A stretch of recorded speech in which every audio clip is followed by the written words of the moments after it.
Okay, we are here on day 10, and if you have made it through this series with me, first of all, I just want to say thank you. You are probably a busy, stressed person right now. There's probably some things going on in your life if you've engaged with this series. So I just value and wanted to appreciate you spending even a little bit of your time and energy here with me. And I hope it's been helpful for you. So today is day 10 of this 10-part series. And today I want to share with you my 10th tip on how to unwind a marriage and do it in the most peaceful and loving way possible. My 10th tip is you don't know what's going to happen. So here's the deal with our primitive minds. Our minds don't like not knowing the answer. Where there's a blank where we don't know the answer, it makes our primitive minds just crazy. And so they want to fill in that blank. Our minds want to fill in the blanks so that we can feel safe, right? Because when we have answers, we feel safe. When we don't have the answers, we now feel unsafe. And that primitive mind is just trying to keep us safe, which God love it for that, but it's really not helpful. Because it sends us messages like, he's never going to recover. My kids are going to suffer. I won't have enough money. I'm going to be alone forever. What if the grass isn't greener? What if I'm actually alone forever? What if I end up in another bad relationship? Like, it's going to fill in the blank. And unfortunately, I wish it wasn't like this, but it is. Our minds fill in the blank with like the most scary explanation possible. The most scary scenario we could possibly imagine is what it's going to fill in that blank with. And the truth is, you don't know what is going to happen. I mean, even this week, right? You probably have an idea of what your week looks like, what your weekend, your upcoming weekend looks like. Do you ever get surprised by that, or does everything always go according to your plan? We don't actually know what's going to happen. We have an idea of what is going to happen, and then we adjust when new things get presented to us. And you know why that doesn't ruffle our feathers too much? Because we trust that we're going to be able to navigate. Like, let's say that you have a soccer game that you're going to go to watch your kids play soccer on Saturday, and then you've got dinner plans with a friend that evening. Well, lo and behold, like your friend gets sick and cancels. Or let's say your friend invites another friend and now there's 3 of you having dinner together instead of 2 of you, and that wasn't what you expected. You don't worry about that stuff because you know that you can roll with that. You know you can make decisions about that. You trust yourself to be able to navigate little things like that. And so what I want you to remind yourself of is that you can navigate this too.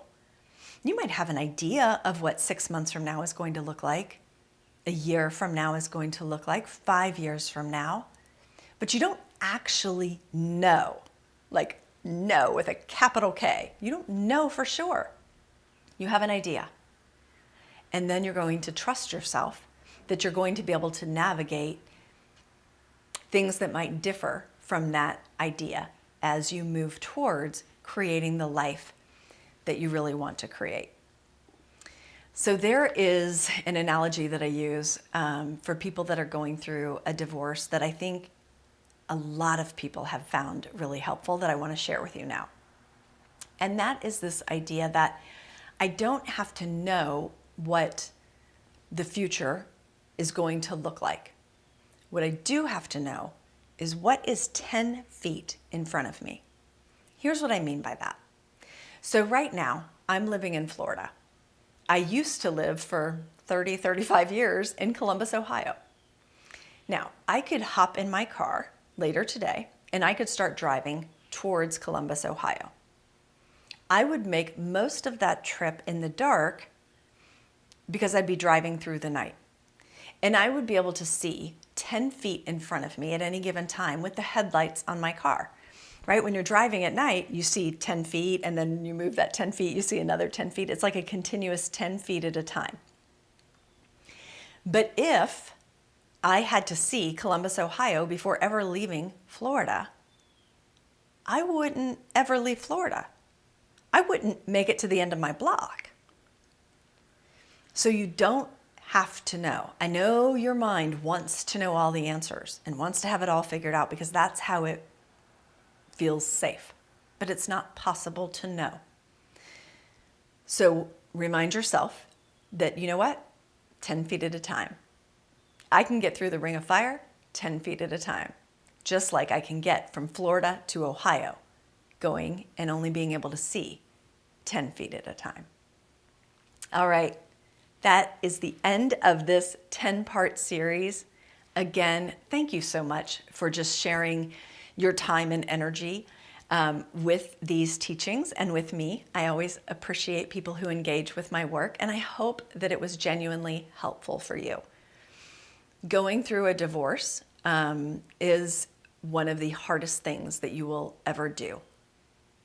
There's no easy button. There's no fun path or path where you're going to feel good. But you can move through it, and you can move through it keeping your peace intact. And when you do that, those around you often are much more gentle and peaceful and loving themselves. You don't do it for that reason, because we can't actually control anybody else.